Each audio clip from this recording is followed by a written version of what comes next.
Hi class, I want to show you one way that you can do your cemetery work if you want to limit the number of hours that you're out at the cemetery.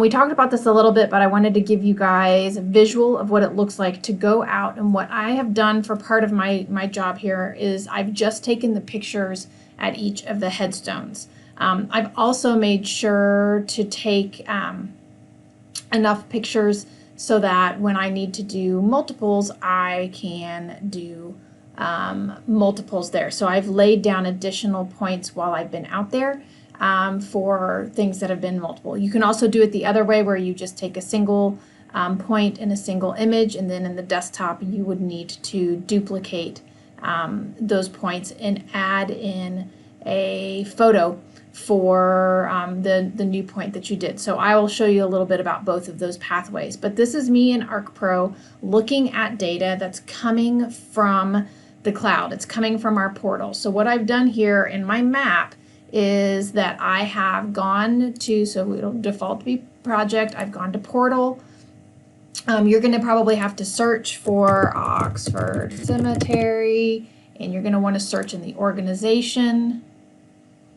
And here you will find, these are going to be all maps. You don't want to add a map. What you want to do is you want to add data. You want to add in our data for our headstones.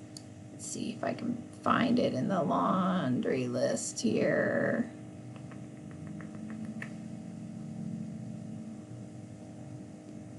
All right, so let's search for headstones.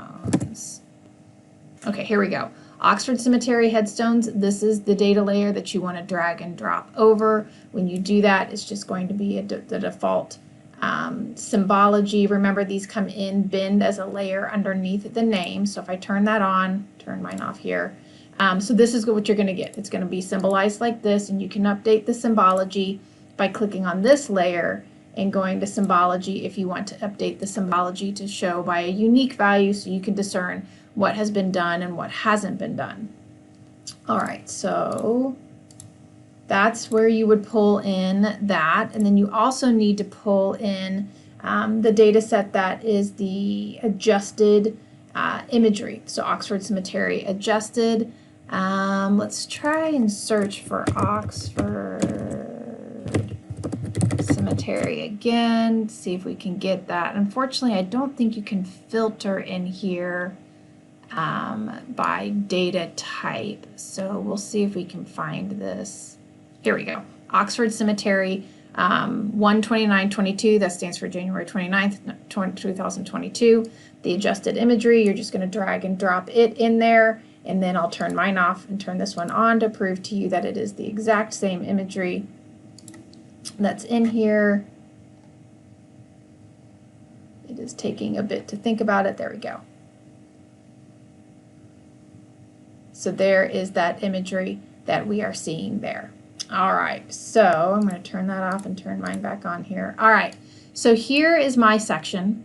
You can see that I have been out there and I've done these particular ones, and I have right now 2 rows that I've gone out and taken photos, but I do not have any attribute data inside of them. So I'm going to now show you how I'm going through that process of translating the information from the photos onto my attribute table and my headstones.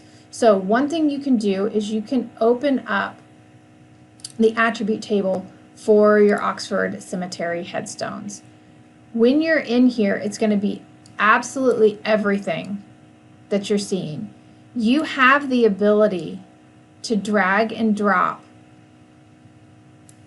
and you have the ability to move these things around.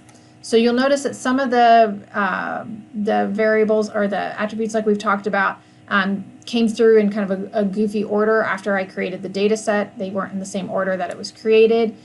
So you might have, especially like date of birth. We know that we don't need to see date of birth, and then we have birth year. We're not using date of death right now. Then we have death year, and then at the back here is where you'll see the death month, death day, birth month, and birthday. So one thing you can do is you can adjust which fields you see in ArcPro and the order of them.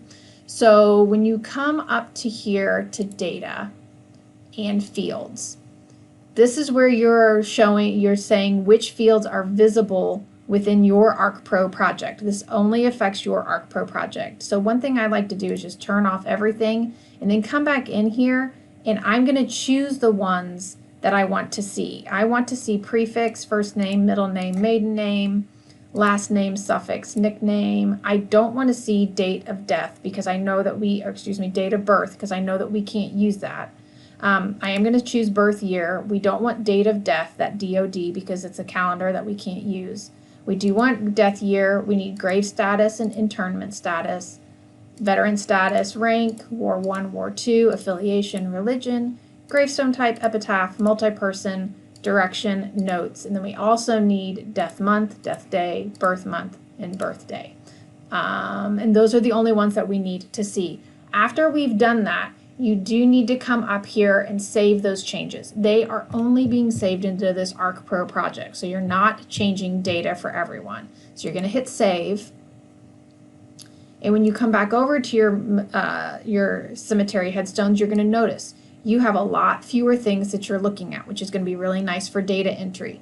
You also have the ability to move some things around. So birth year and death year here are going to be stuck kind of at the top by the names. So if you want to get them down to where they're closer to the death month, death day, birth month, birthday, well, actually I'm going to put birth in front of death so I can move these around.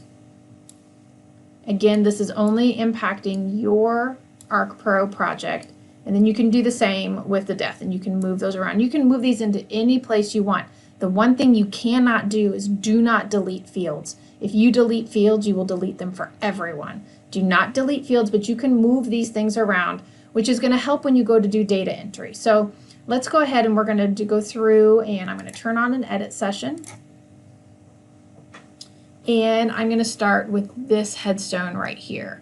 So what I like to do is I like to click on it, and then I can see in here, I can see that I have a photo, and I just have one photo. Actually, I have two photos here. So if you get the arrows here, that's usually an indicator that you have more than one photo that's on there.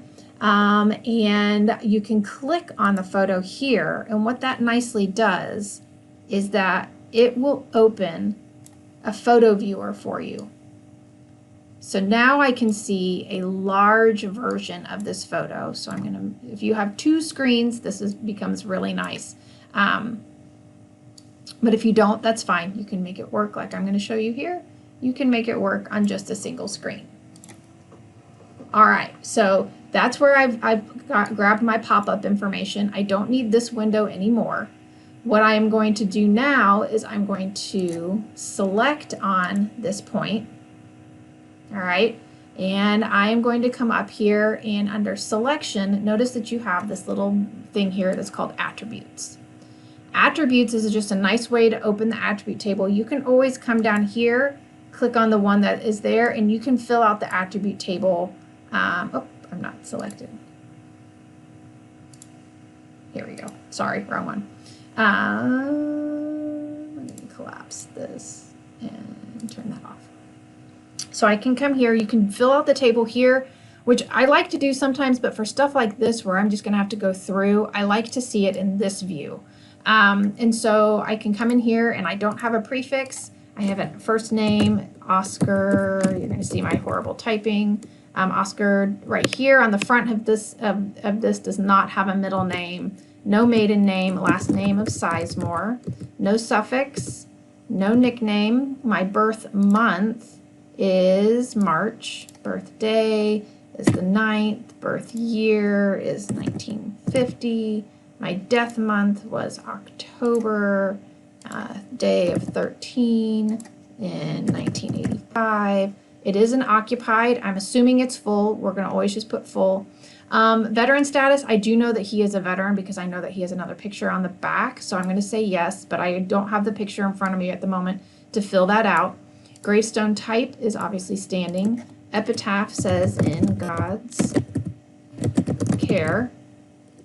Multi-person headstone. I'm going to go ahead and say yes to this because it's clear that it's going to be a multi-person headstone. If you say no there, it's not. It'll end up being fixed at some point in time in the future when we get records of new internments. Direction facing east. This is actually symbolized here by purple because it knows that it's symbolizing my map here by direction facing. That's how I'm showing whether or not I've been there. I'm also labeling my points by last name because I was noticing that sometimes I was apparently forgetting to put things in when I was in the field. So if it didn't come up with a proper label, or if the label was clearly a first name, I knew that I had flipped things when I was doing my data collection. I don't have any notes for this user, but I do need to come back to map, click explore, click on here one more time, and I want to look at this photo. And this is going to be how I fill out my military record. So he is a private in the U.S. Army, and the war he participated in was Vietnam. This also is going to tell me nicely if they are veterans, their religious affiliation, and I can say Christian right there, and I have successfully filled out that person's record, and then I'm going to click Save. All right, so that is how you can use the pictures to populate your headstones. I believe that I have a couple here where, nope, that is just a single person. Yeah, you can see when I'm out in the field, I'm actually taking the two people. If there's a multi-person headstone, I'm already laying down the point of the person while I'm out there.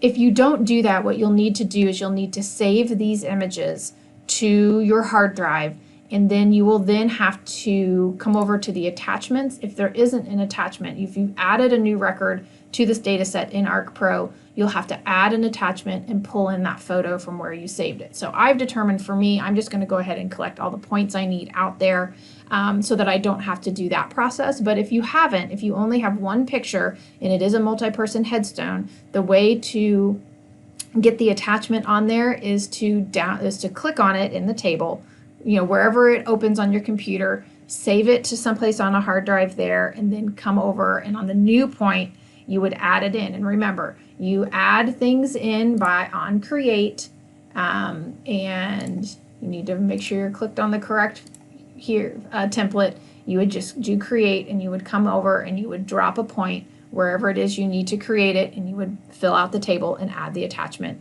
as it is. You can also, under modify, you can move points around. So like see here, this is a little bit off. It's not too bad, but it's a little bit annoying to me. And since I'm looking at it, I'm going to go ahead and fix it. And sometimes it doesn't. There we go. The lag, sometimes there's a lag there. So you can move things around. And that's another way. So like over here, I'll probably go off and do some QA/QC after I'm done collecting. And I'll come in and I'll move some of these points so that they are a little bit better aligned with my headstones. I can come over here and I can say move, and move that one on top of there so that it's in alignment. Oh, I hit escape. I thought maybe escape would get me to, if I click select. There we go. If you come back over here and click select, it will unselect it for you so that you can see the move. All right, so that is how you can take pictures out in the field and come in, and if you're more comfortable doing the data processing, not processing, but data entry on a computer with a keyboard, that's how you would do that. Any questions? Make sure you reach out to me.